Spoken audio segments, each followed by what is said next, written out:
नमस्कार मित्रांनो, आपलं या ठिकाणी मनापासून मनापर्यंत स्वागत करतो. तर मित्रांनो, आज आपण आपल्या डाळिंब बागेसाठी एक स्लरी बनवत आहोत. आणि या स्लरीमध्ये आपण कोणते कोणते घटक घेतोय तर ते मी तुम्हाला प्रथमतः सांगतो. मित्रांनो, या ठिकाणी मित्रांनो आपण स्लरी बनवण्यासाठी सर्कीपेंड ही एक 15 किलो घेतलेली आहे. त्यानंतर 15 किलो गूळ घेतलेला आहे. मित्रांनो, या ठिकाणी जर काळा गूळ मिळाला तर एकदम अति उत्तम काम या ठिकाणी होऊन जातं. मित्रांनो, एकदम चांगला रिझल्ट या ठिकाणी त्या गुळाचा मिळतोय. त्याचबरोबर मित्रांनो, आपण आपल्या मार्केटमध्ये आपल्याकडं भेटते काही ठिकाणी कारखान्यावरती भेटेल, काही ठिकाणी राहुरी विद्यापीठला या ठिकाणी तिथे भेटेल. तर PSB हे एक या ठिकाणी आपण काढलेलं आहे.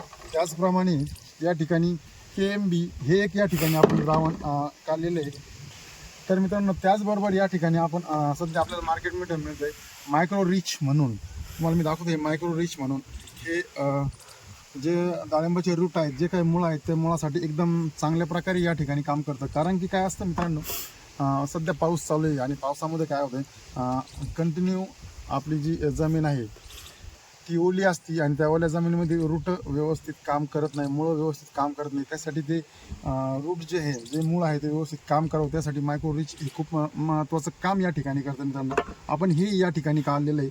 तर मित्रांनो, हे जे सगळं एकत्रित द्रावण करून आपण हे एक 5 दिवस या ठिकाणी पूर्णतः भिजत ठेवणार आहोत. मित्रांनो, तर त्यानंतर प्रत्येक सकाळी आणि संध्याकाळी असं काठीच्या सहाय्याने ते व्यवस्थित हलवून घ्यायचं. कारण याच्यामध्ये आपण गूळ आणि सरकी पेंट टाकलेली आहे. कारण ते काय होतंय, ते खाली तळाला जाऊन बसते आणि तळाला जाऊन जर बसल तर मग ते व्यवस्थित या ठिकाणी मिक्स होणार नाही आहे ते. मित्रांनो, एकत्रित त्यामुळे दररोज सकाळी आणि संध्याकाळी ते व्यवस्थित या ठिकाणी असं हलवून घ्यायचं, जेणेकरून ते मिक्स होईल. आणि एक 5 दिवस झाल्यानंतर 6व्या दिवशी हे व्यवस्थित गाळून घ्यायचं.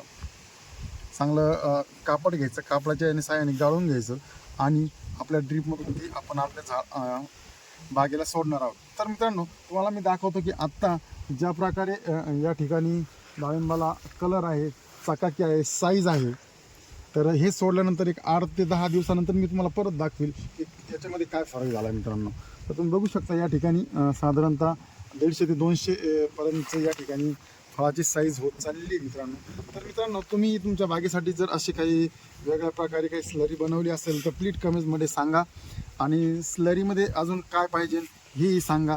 तर मित्रांनो, यामध्ये तुम्हाला अजून एक सांगायचं राहिलं. मित्रांनो, या ठिकाणी आपण एक 20 अंडे या ठिकाणी काढलेले याच्यामध्ये. मित्रांनो, तर ते 20 अंडे लक्षात ठेवा. मित्रांनो, ते 20 अंडे या ठिकाणी आपण काढलेले आणि ते तुम्ही पण टाका. त्याचा एकदम उत्तम रिझल्ट या ठिकाणी मिळतो. मित्रांनो, तर चला, स्लरी कशी वाटली, काय वाटली कमेंटमध्ये सांगा.